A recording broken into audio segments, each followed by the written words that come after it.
Ang kwento ni Tomby.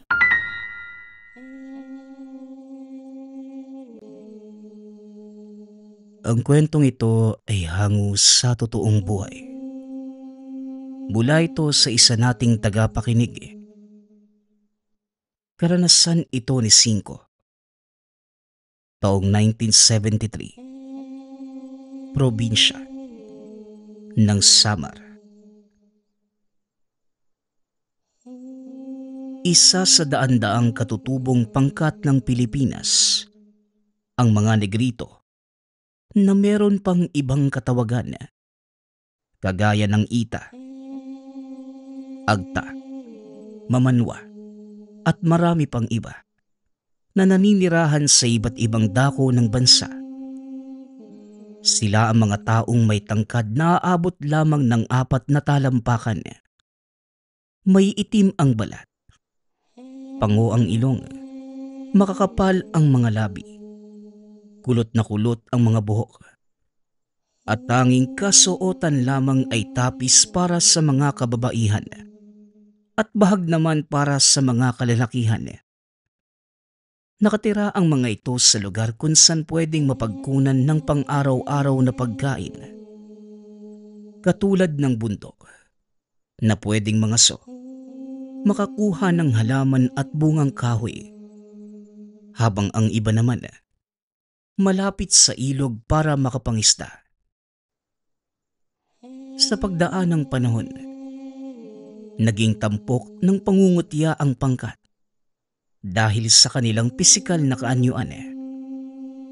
Hindi lilipas ang araw na hindi nakakadinig ng panghuhusga. Ito ay isa sa kinakaharap ni Karding, isang Negritong mag-isang naninirahan sa yungib ng kagubatan.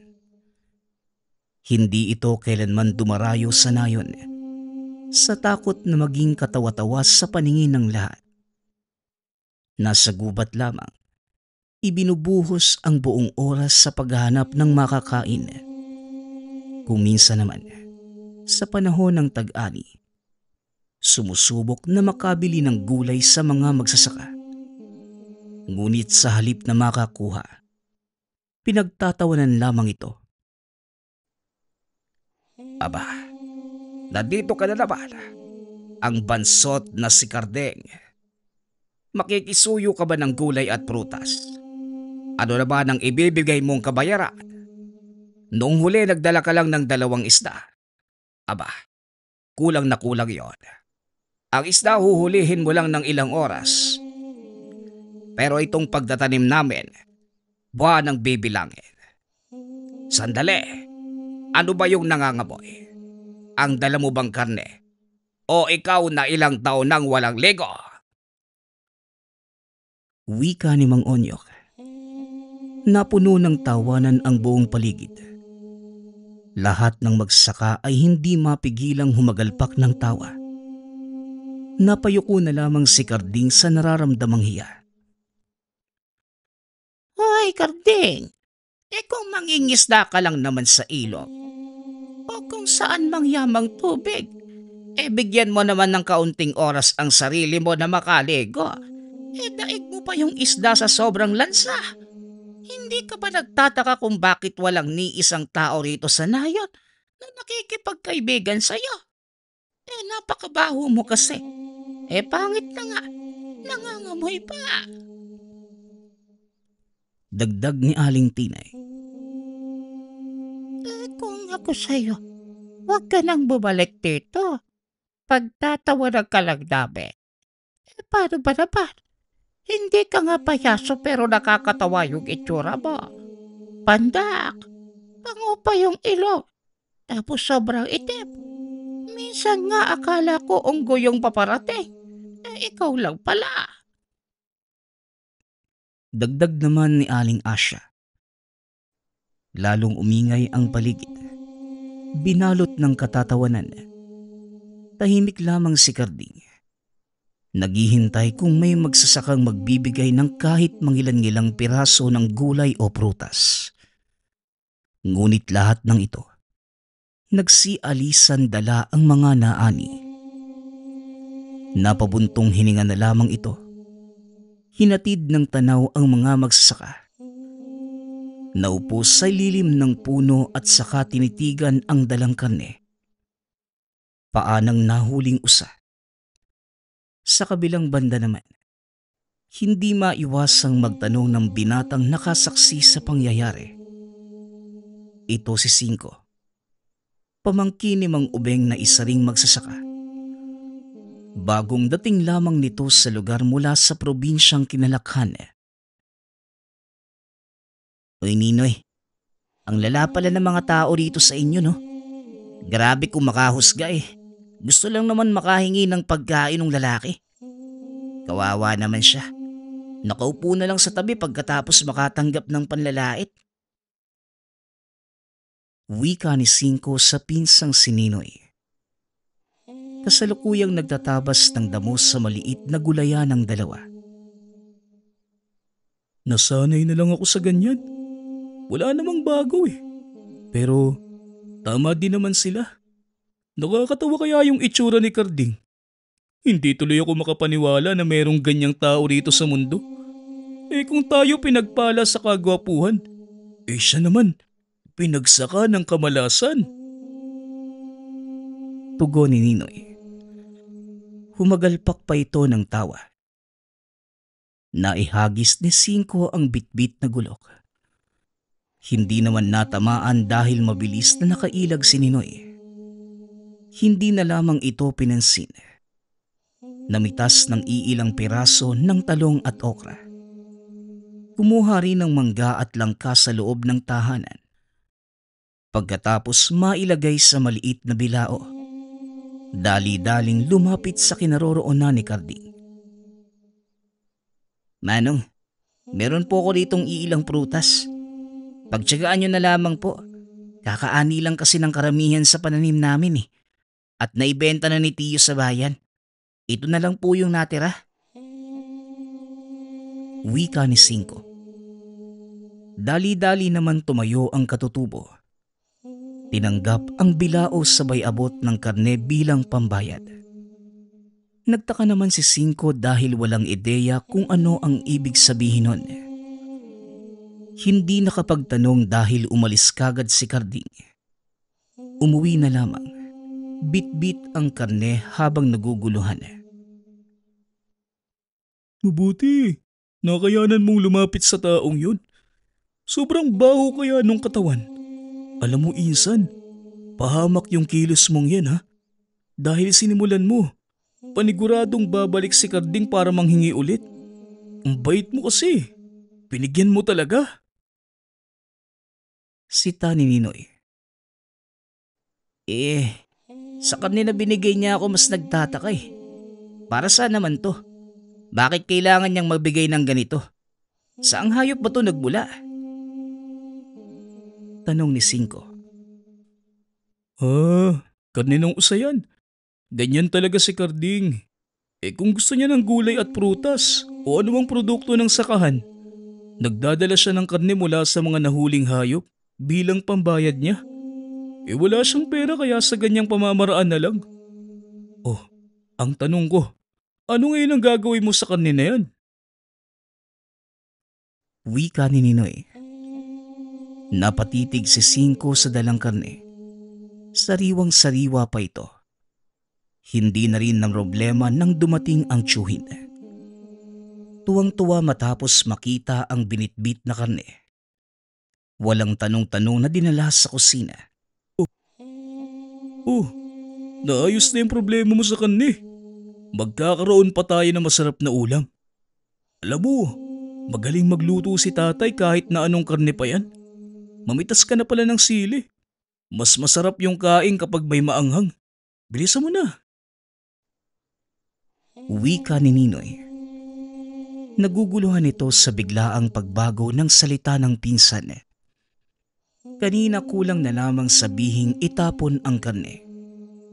Ngunit ngayon, nauna pang magpunta ng kusina.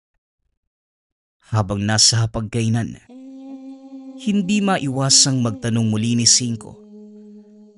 Sa puntong ito ang gustong marinig ay ang pananaw ng tiyuhin.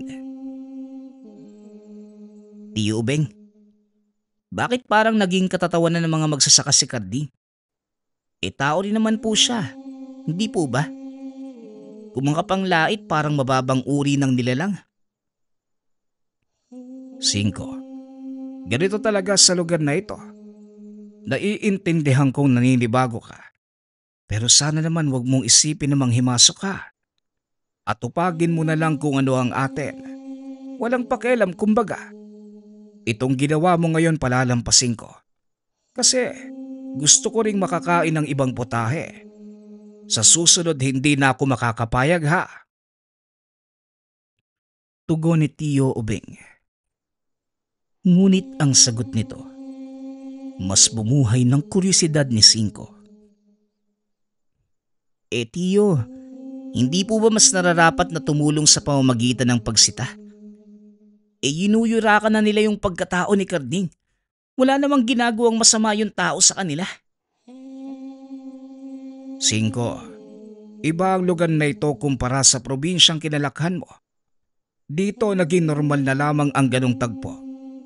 Hindi kami magtataka dahil ayon na nga ang normal na gawain. At para malaman mo, hindi makakaligtas sa pangungutya at panghusga ng tao ang katutubong kagaya ni Karding. Kaya nga sa gubat na lang siya nanirahan. Doon sa yungib kung saan tahimik. Pagtatawanan lamang sa oras na bababa rito para makahingi ng gulay at prutas. Wala namang panghusga magaganap kung nasa yungib na lamang siya. Wika ni Tiyo Ubeng. Di ang ibig niyong sabihin, Tiyo. Sinasabi niyong si Karding pa ang may kasalanan kung bakit na nararanasan yung panghusga ng mga tao? Insan, alam mo, mas mainam na kumain ka na lang. Nakakawalang gana kumain kapag malamig eh. Wika ni Ninoy. Hindi na sumagot pa si Tiyo Ubeng. Tumahimik na lamang din si 5 at inatupag ang pagkain. Paglipas ng mga oras, malalim na ang gabi. Ngunit dahil maliwanag ang bilog na buwan at hindi pa inaantok, napagpasyahan ni 5 na tumambay muna sa bakuran. Siya lamang mag-isa dahil tulog na ang mga kasama sa tahanan. Sa mga unang sandali, kapayapaan lamang ng paligid ang meron.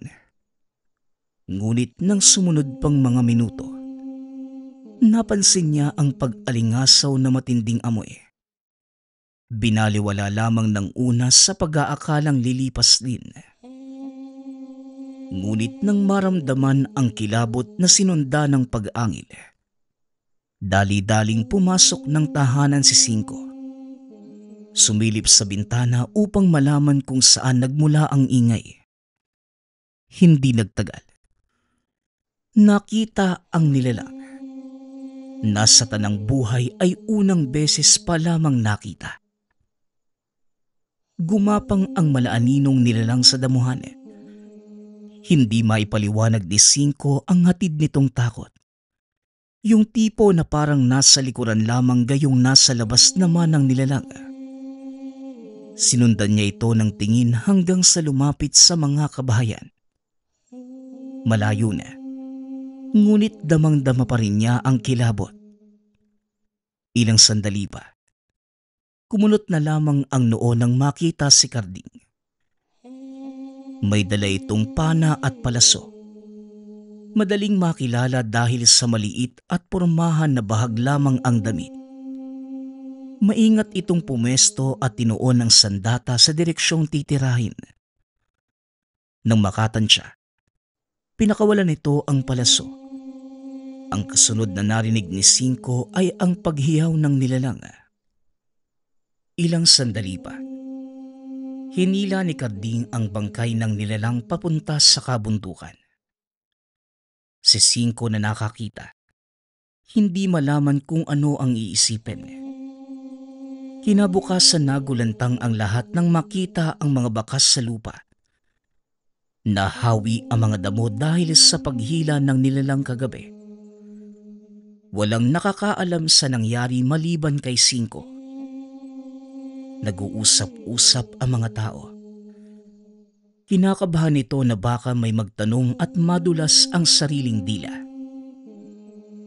Tinay, nagmula sa tahanan mo ang bakas. May dugo pa nga eh. Wala ka bang nakita kagabi? Hindi ka man lang nakarinig ng kaluskos. Ang himbing naman ang tulog mo kung gano'n.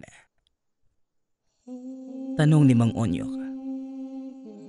Aba, malay ko kung ano yung nangyari. Madali naman sana akong magising kung may ingay. Pero kagabi wala talaga eh. Kayo ba? Pagkalapit lang yung mga bahay natin. Wala ba kayong narinig? Tinay, baka naman may kalokohan kang ginagawa nang hindi namin nalalaman. Kung ano man yan, tigil-tigilan mo ha. Hindi nakakatuwa. Tingnan mo nga yung bakas na yan. Parang nagmula sa hindi ordinaryong nilalang. Bago yan, unahin muna natin ang bansot na negritong si Kardeng. Oy, at saan ka na naman pupunta? Mangangaso ka na naman, ano? Doon ka sa malayo. Baka matipuhan mo ang mga alaga kong kambing. Yang hawak mong palaso. Baka sa sikmura mo tumagos. Doon ka na. Alis. Wika ni Mang Onyok nang makita si Karding. Kabababa lamang nito ng bundok. At kahit nasa kalayuan ay pinunakagad ng mapanghusgang magsasaka. Ay nako, anong hayop na naman kaya ang dadalhin ng taong yan? Kaya ang baho-baho. Kasi kung ano-ano yung kinakain, hindi na nga naliligo eh. O wag ka nang lumapit dito. Ayaw ka pa pero abot na dito yung amoy mo. Wika ni Aling Tinay. Oo nga naman. Kain na ako sa oras na makalanghap na mabahong amoy. Sumisikip ang dibdib ko. Lumihis ka ng daan. Alis. Ang taong ito, pasaway eh. Perwisya talaga. Dagdag ni Aling Asya.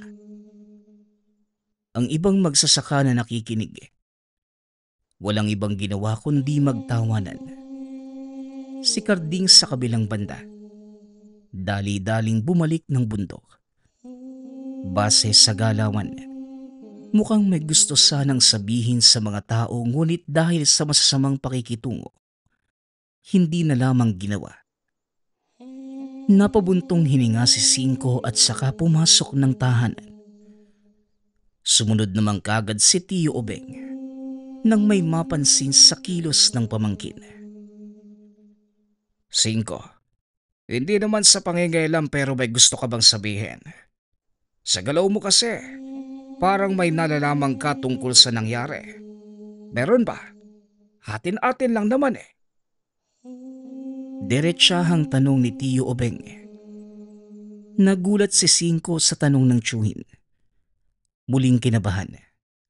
Ngunit madali ring nakahanap ng irarason. Wala naman po. Paano ko malalaman tulog na ako sa mga oras na may nangyari?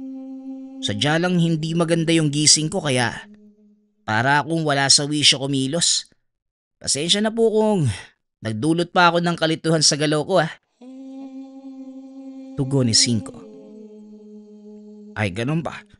Akala ko kung ano na Kasi kung meron ka mang nalalaman, mas mabuting sabihin mo para malaman ng lahat kung ano nga ba ang nangyari. Ayun na nga ang sabi nila. Parang mula sa ibang nilalang yung natagpo ang bakas. Kung ganon, may iba pa palang dapat bantayan. May aswang na nga paminsan-minsang nanggugulo. Dagdag pa ang bagong nilalang. O siya, maiwan na muna kita. Wika ni Tio Obeng. Sa puntong ito dumoble ang kaba ni Cinco. Dahil ang nakita kagabi, ang sinabi nitong aswang.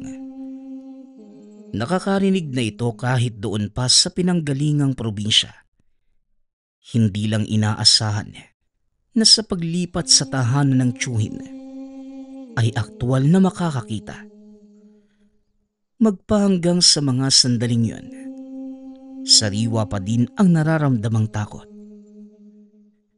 Diyos ko, kagabi ko lang nakita pero ngayon, parang nasa harapan pa pero si Karding. Wika ni Cinco.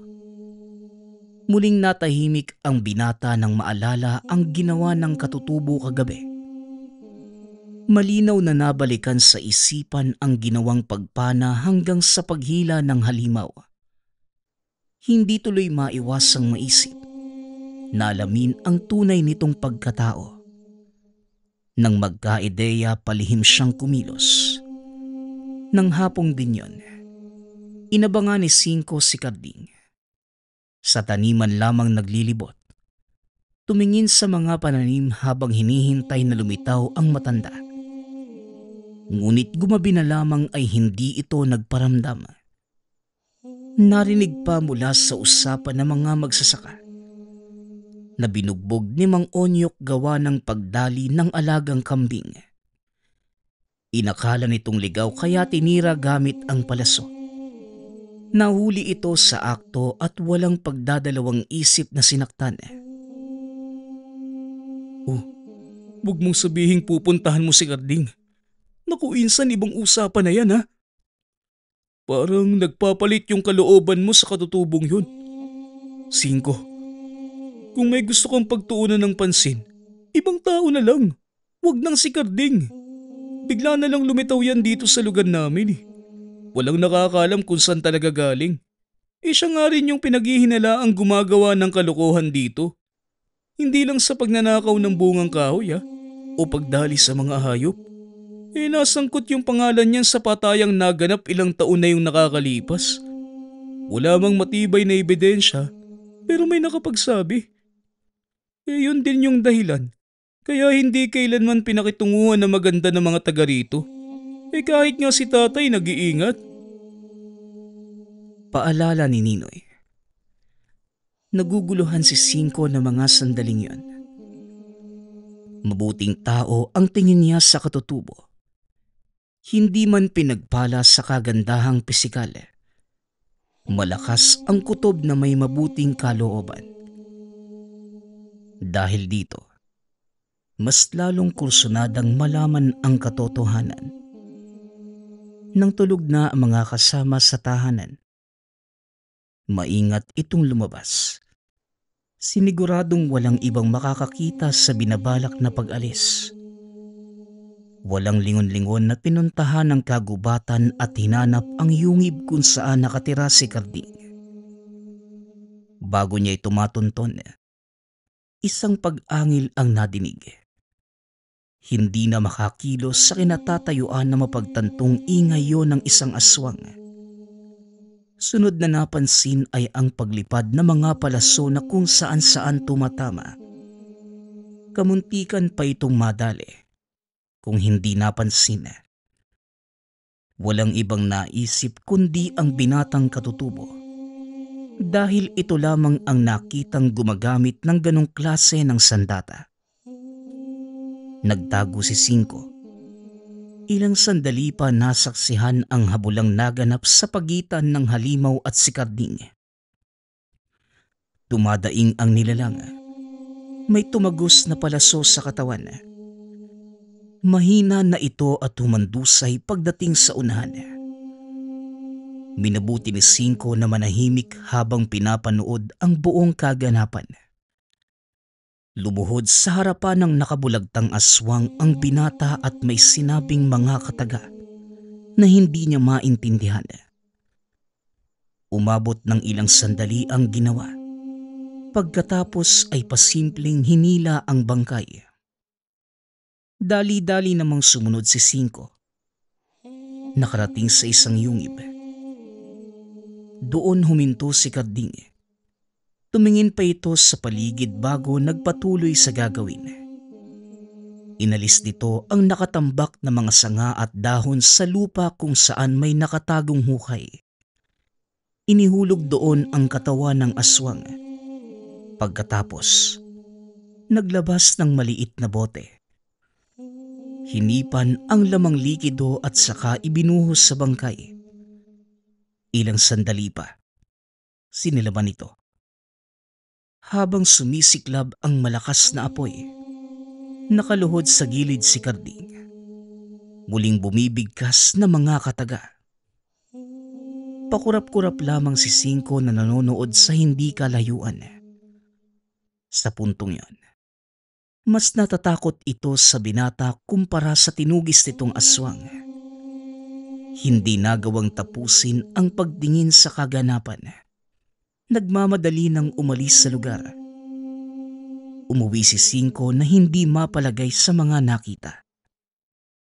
Kinabukasan, bumaba muli si Karding ng bundok upang makiusap ng iilang prutas. May dala itong karne, lamang loob. Matyagang naghihintay sa tabi kung meron bang magsasakang magbibigay. Samantala, tinitigan lamang ito ni Cinco.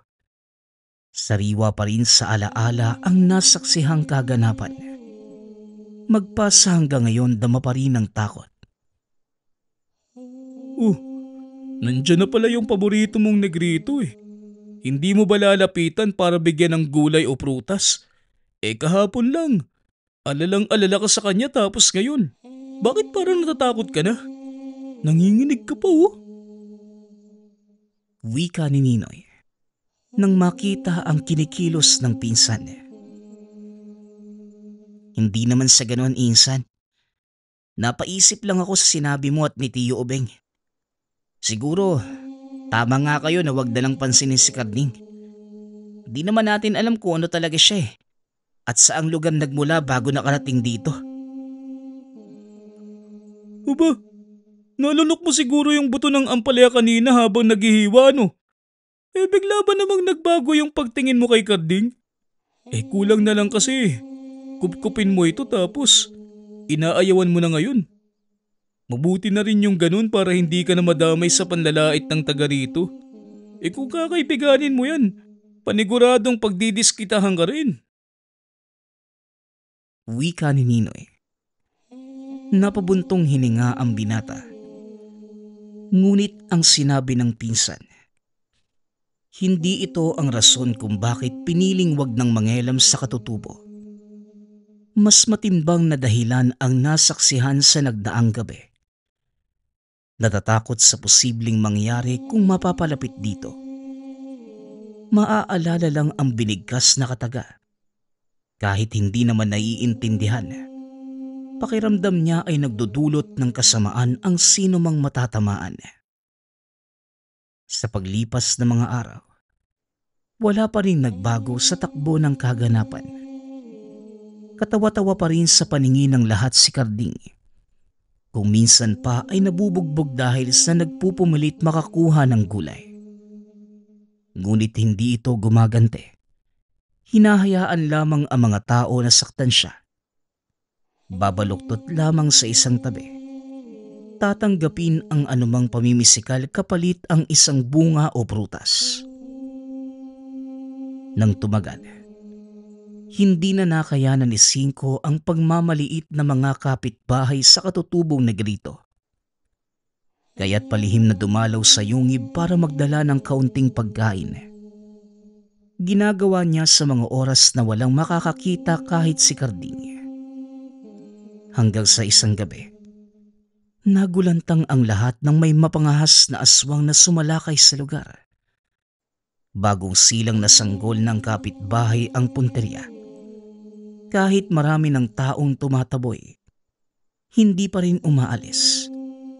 Layon talagang makuha ang bata. Samantala, habang nagkakagulo na't lahat-lahat, namataan ni Cinco si Karding sa hindi kalayuan. Nagtatago sa mayayabong na halaman. Dala nito ang pana at palaso at may kung anong sinasambit. Kinilabutan si Cinco ngunit nang mapansin nanghihina ang aswang. Naunawaan nito ang kilos ng binatang katutubo. Ilang sandali pa, dahan-dahang umalis ang nilalang. Nagpunta sa kagubatan na siya namang sinunda ni Karding. Nang makatsyempo si Cinco, dali-daling sumunod sa kakawiyan. Naligaw pa pagdating sa loob ng gubat. Hindi na makita kung saan nagpunta si Karding. Babalik na lang sana dahil kinikilabutan sa kadilimang bumabalot sa paligid. Nang madinig ang pag-angil, pinuntahan ang pinagmulan at mula doon ay nakita ang binatang katutubo. Paulit-ulit na pinapana ang nakahandusay na aswang hanggang sa maubusan ng palaso. Muling nasaksihan ni Cinco ang kilos ng binata kagaya noong nakaraang gabi. Hinila papunta sa yungib ang katawan ng halimaw. Inihulog sa nakahandang hukay. Binuhusan ng likido. Bumigkas na mga kataga pagkatapos silaban. Tahimik lamang itong nanonood sa hindi kalayuan. Naguguluhan sa mga nangyayari. Hindi malaman kung ito ba ay isang ritual o ano. Makaraan lamang ang ilang sandali.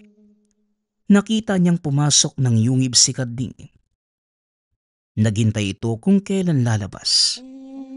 Ngunit laking gulat ng paggalingon ay nasa harapan na niya ito. Sandali, hindi po ba pumasok kayo ng kuweba? Paano nandiyan na po kayo kagad? Hindi ka naman lumabas ulit ah. Tanong ni Cinco. May daanan sa kabila. Ano bang ginagawa ng katulad mo rito sa gubat? Hindi ka ba natatakot sa mga nilalang na nandito? Hindi ka ba natatakot sa akin? Tanong ng katutubo.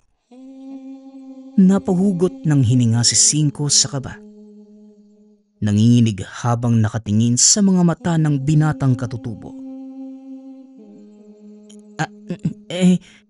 Napadaan lang naman ako. Aalis na rin ako ha. Alam kong nakita mo rin ang nangyari noong nakaraan. Hindi lang kita nasabihan dahil sa tindig mo. Ikaw yung tipo ng taong sasalilinin ng nakikitang kaganapan. Wika ni Karding. Hindi nakapagsalita si Cinco.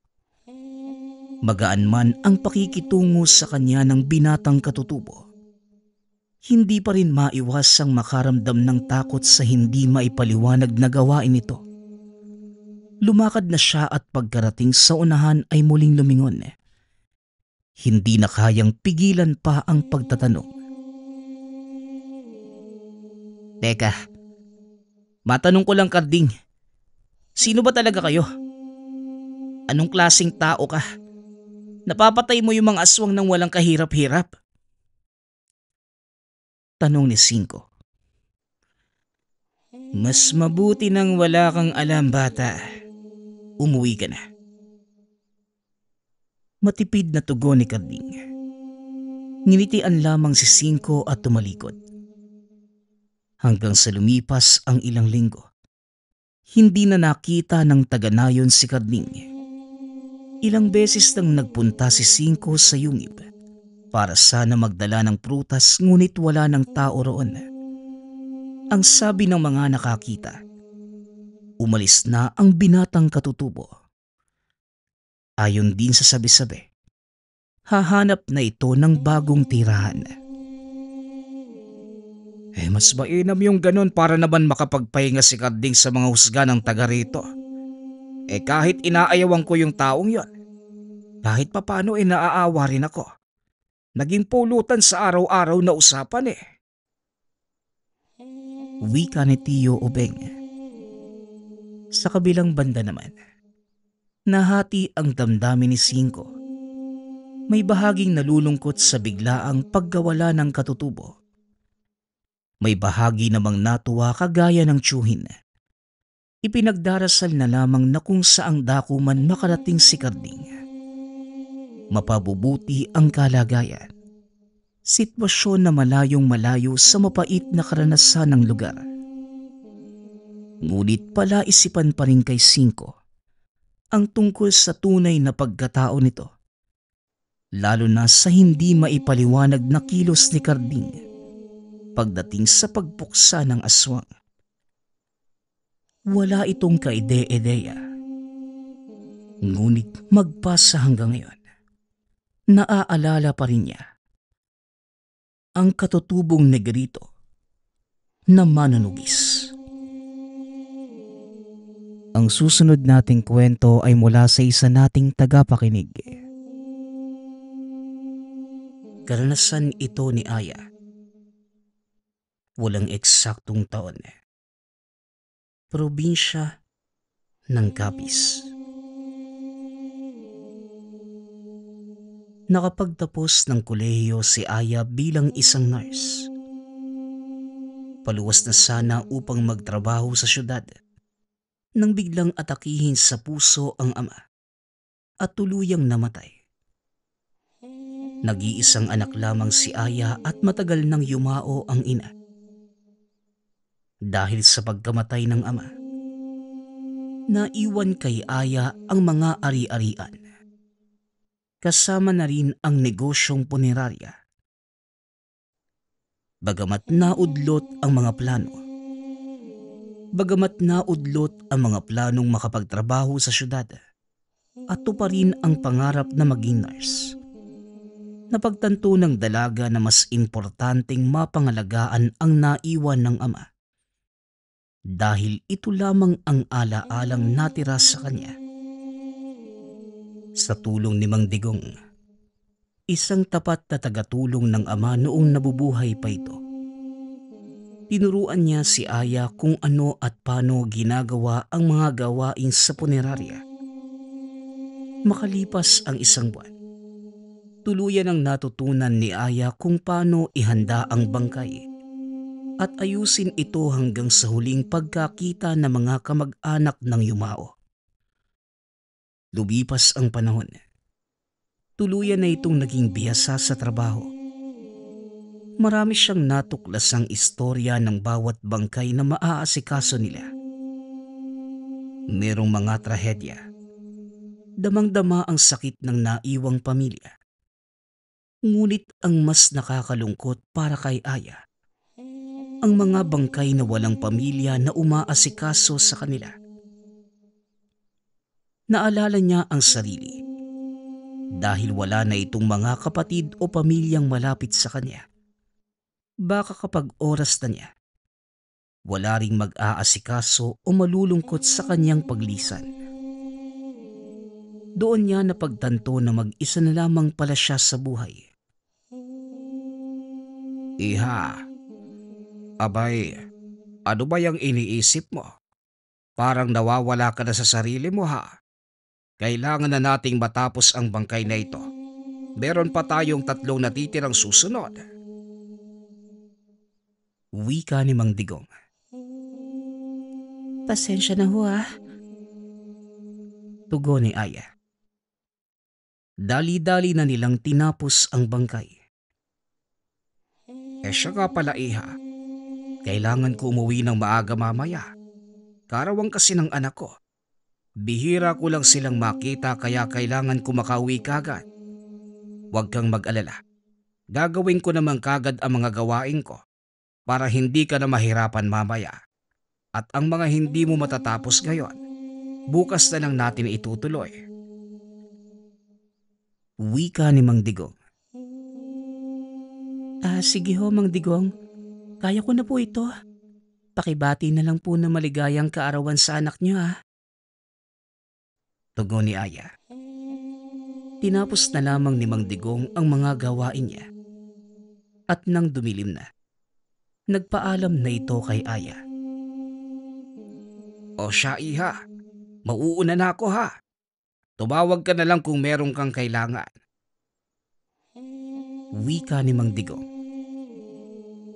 Naiwang mag-isa si Aya sa punerarya. Bagamat matagal na itong nandito at pamilyar na sa lugar simula pagkabata, meron pa ring konting takot si Aya dahil puno ng mga yumao ang lugar. Habang naglilinis ng mga kagamitan, nakarinig siya ng kalampag sa kabilang silid.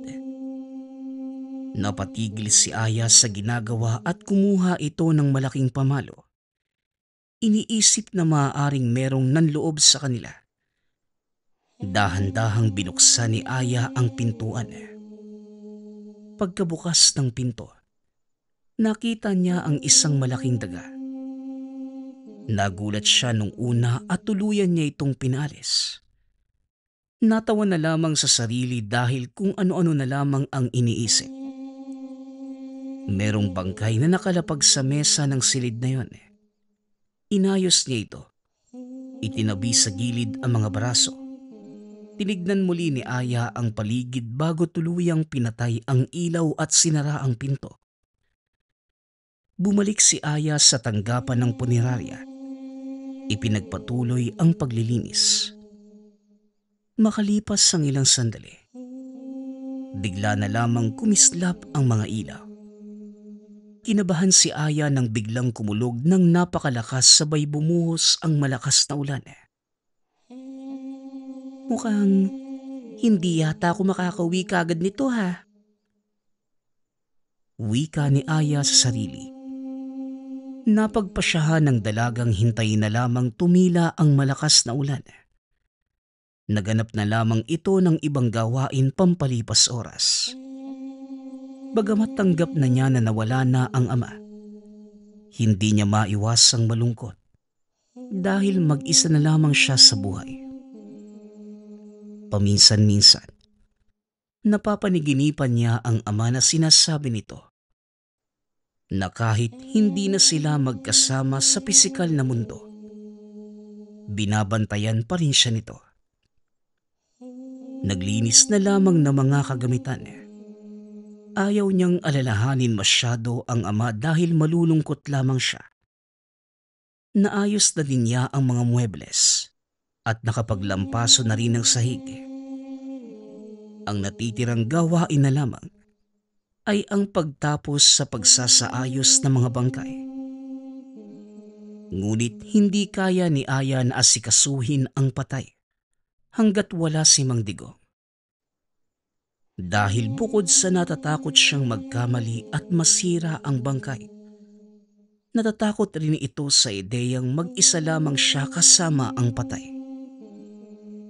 Hindi pa rin tumitila ang malakas na ulan. Paminsan-minsan ay meron pa ring malalakas na kulog.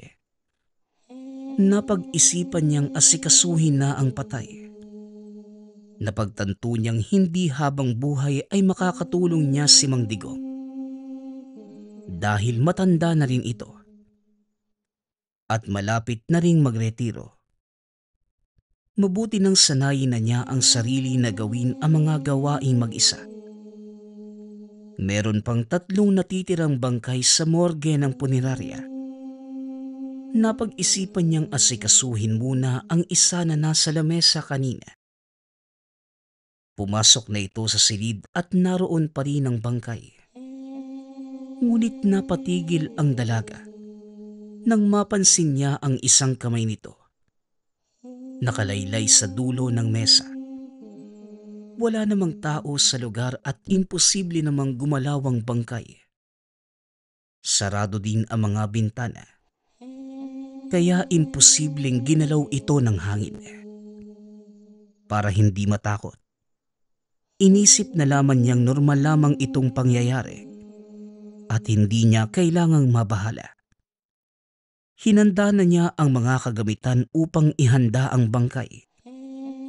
Napaka-importanteng maayos ang paggagawa niya upang mapanatili ang ilusyon na natutulog lamang ang katawan. Makalipas ang ilang sandali at nasa kalagitnaan na siya ng proseso nang biglang kumulog ng napakalakas. Biglang nagsipatayan ang mga ilaw. Napatalon sa gulat si Aya nang makakita ng anino ng isang nakatayong tao at biglang bumukas muli ang mga ilaw. Wala na ang pinagmula ng anino sa pwesto kung saan niya ito nakita. Kaya naisip na lamang na lahat yon ay imahinasyon at tinatakot lamang niya ang sarili. Lumipas ang ilang minuto at tuluyan ng kumalma si Aya. Nagpatuloy na ito sa gawain. Matapos lagyan ng pampaganda ang bangkay, Handa na niya itong iligpit upang kunin ng kamag-anak bukas. Habang nililigpit ang katawan ng bangkay, nakaramdam ito ng kilos sa bandang likuran niya. Napatingin kaagad si Aya, ngunit wala naman itong nakita. Unti-unti na itong kinikilabutan, kaya binilisan na ng dalaga. Isinara na ang silid. Tumila na rin naman ng malakas na ulan at uuwi na rin siya. Kinabukasan, pagkapasok nito ay nakasalubong si Mang Digong. Kausap niya ang mga galit na parokyano. Iha, nasan ba ang bangkay na nasa mesa kagabi? Kanina pa hinahanap ng pamilya yun eh. Nagagalit na sila. Tanong ni Mang Digong. Inayos ko na ho yun, Mang Digong. Inilagay ko na po yun sa morgue. Nakaayos na yun pwede nang kunin ng kamag-anak. Tugon ni Aya. Kaya naman guminhawa ang kalooban ni Mang Digong.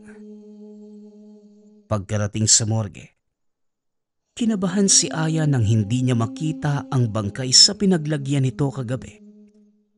Ang tanging naroon na lamang ay katawan ng puno ng saging. Imposible. Ako mismo yung naglagay ng bangkay dito, Mang Digong. Wika ni Aya. Kitang-kita naman natin, Iha, na wala na dito yung bangkay. Naku ka talagang bata ka. Galit na yung mga kamag-anak nito. Tugon ni Mang Digong. Naku, Mang Digong, paano po ito? Sinisigurado ko po sa inyong inasikaso ko yung bangkay at nilagay ko ho rito. Kilala niyo naman po ko, Mang Digong. Kahit kailan ho hindi ako nagsisinungaling. Alam ko naman yun, Iha.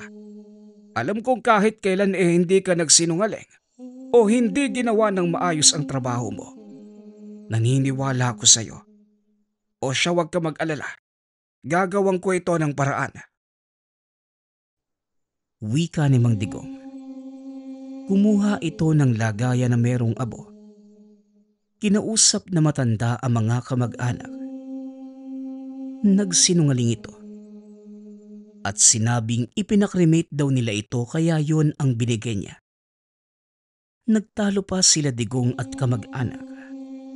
Ngunit kalaunan, umuwi na lamang ang kaanak ng bangkay. Iha, sa susunod ha, huwag ka na gumawa mag-isa. Kailangan merong magbantay sa mga bangkay. Baka kasi, balbal pala ang kumuha nun. Wika ni Mang Digong. Balbal? Ano naman ho yun, Mang Digong? Tanong ni Aya. Ang balbal ay mga nilalang na kumakain ng patay, Iha. Ayon sa mga kwento, matapos nitong kunin ang bangkay, pinapalitan niya ito ng ibang bagay at gamit ang mahika nito. Ang makikita ng mga tao ay bangkay ng yumao. Ngunit ilusyon lamang yon. Malalaman ninyong nakaalis na ang balbal kapag nakita nyo na ang tunay na anyo ng bangkay. Madalas ito ay katawan na ng puno. Pagpapaliwanag ni Mang Digong. Bagamat kailanman ay hindi nakita ni Aya ang anyo ng balbal, meron pa ring mga pangyayari kung saan merong bangkay pa ring nawawala. Dahil dito, napagpasyahan ni Aya na maglagay ng recorder upang makita kung meron ngang balbal o meron taong kumukuha talaga ng patay. Sa mga unang araw, walang nakukuhang anomalya ang recorder. At lumipas pa ang isang buwan. Napag-isipan na lamang ni Aya na ibaba na ito dahil magastos sa memorya. Hanggang sa isang gabi, kumuha na ito ng hagdan upang ibaba ang recorder. Nang biglang may kumalampag sa may morgue. Dali-dali itong pumunta doon at laking gulat niya. Nang makita ang nakakakilabot na nilalang, hindi tao ang anyo nito. Napakahaba ng mga braso at kuko. Matalas ang dila at meron itong daladalang lagayan. Hindi maipaliwanag ni Aya ng maayos ang itsura nito. Para itong pinaghalong mga hayop. Napatakip rin sa ilong sa sobrang sangsang ng amoy. Kagad sumigaw si Aya ng napakalakas. Dali-dali namang tumakbo si Mang Digong. Umalis kagad ang nilalang bago nito tuluyang makuha ang bangkay. Gulat at takot si Aya sa nakita.